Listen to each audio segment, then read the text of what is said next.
kita masuk di tema yang ketiga, menyangkut dengan kuartir. Sebenarnya apa sih peran kuartir ranting dalam mendukung kegiatan pramuka penegak, terutama di wilayahnya itu sendiri? Untuk kuartir ranting itu lebih ke pengarah ya. Jadi lebih utamanya kan biasanya ada kegiatan-kegiatan itu kita diarahkannya dari kuartir seperti itu, dan fasilitator juga misal dari misal SMK kita mau ada kegiatan apa, kita harus menginformasikan juga kepada mereka, karena kalau kita membutuhkan untuk misal dari pembicara seperti itu, kita ngambilnya biasanya dari kuartir. Biasanya di pangkalan SMK Taman Iswa ini harus bekerjasama gitu? Iya, harus tetap ada pemberitahuan utamanya ya, kalau kita mau melaksanakan kegiatan itu kuartir harus mengetahui. Kalau di pangkalan SMK Taman Iswa ini sendiri itu wilayahnya itu mencakup mana saja? Wilayah Kuartirnya? Ikutnya Sukoharjo. Sukoharjo. Jadi kita ikut kuarannya Sukoharjo. Kebetulan saya juga dulunya pengurus kuaran, jadi ya sudah apa-apa infonya lebih cepat gitu lah. Kalau dari kegiatannya itu biasanya dilaksanakan oleh penegak di tingkat ranting kuartir apa saja? Ya masih sama ya, biasanya kalau di kuartir itu ada perkemahan, cuma lingkupnya hanya sekecamatan seperti itu, kecamatan. Terus nanti ada biasanya juga bakti sosial. Kalau di hari-hari biasanya Agustus itu kan harinya pramuka ya, jadi biasanya ada kayak pencabutan lampu seperti itu, ada pemungutan sampah seperti itu. Kita juga biasanya ikut mengikuti partisipasi kegiatan seperti itu. Kalau kemah satu part itu biasanya dilaksanakan? Kalau dari kita kadang ikut, kadang enggak. Ya.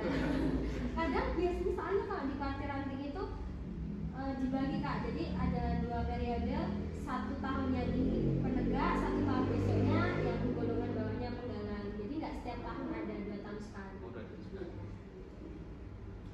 Ya, berikutnya apa saja tantangan yang dihadapi kuartir ranting dalam menyelenggarakan kegiatan untuk penegak itu, Pak?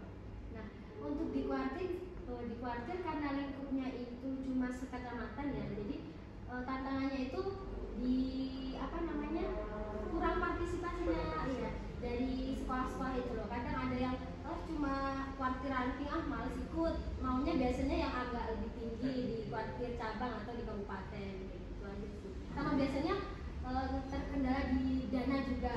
Ada yang kalau anggarannya menipis ya kita susah juga. Ya. Berikutnya, apakah kuartir ranting melibatkan penegak dalam proses kegiatan perencanaan? Jika iya, bagaimana mekanismenya, Pak? Tentunya tetap dilibatkan ya, karena penegak itu kan golongannya lebih tinggi. Nah, untuk biasanya dilibatkan di kegiatan yang sifatnya itu memerlukan tenaga, biasanya ya seperti bakti sosial itu pasti. Kalau anak-anak SMP kan kurang ya, jadi pasti tetap dilibatkannya penegak seperti itu. Jadi ya tetap ditarik dari anggota penegak-penegaknya. Baik, tadi sudah dijelaskan oleh Kak Winda tadi bahwa keikutsertaan di sini itu kadang 2 tahun cuma sekali. Ya. Nah, lalu bagaimana kakak memotivasi peserta didik yang golongan penegak ini untuk aktif berpartisipasi dalam kegiatan-kegiatan yang diadakan oleh kuartir ranting? Ya, yang jelas biasanya di kegiatan seperti itu kita iming-imingi untuk penghargaan ya. Jadi nanti ada hadiahnya atau ada dapat fasilitas apa saja, itu kita selalu berikan, kasih tahu kepada siswa-siswa. Jadi dia termotivasi, oh nanti kalau saya ikut dapat ini kayak gitu. Berkaitan dengan reward tadi, adakah sebuah perlombaan? Biasanya tetap diperlombakan, karena kalau tidak diperlombakan itu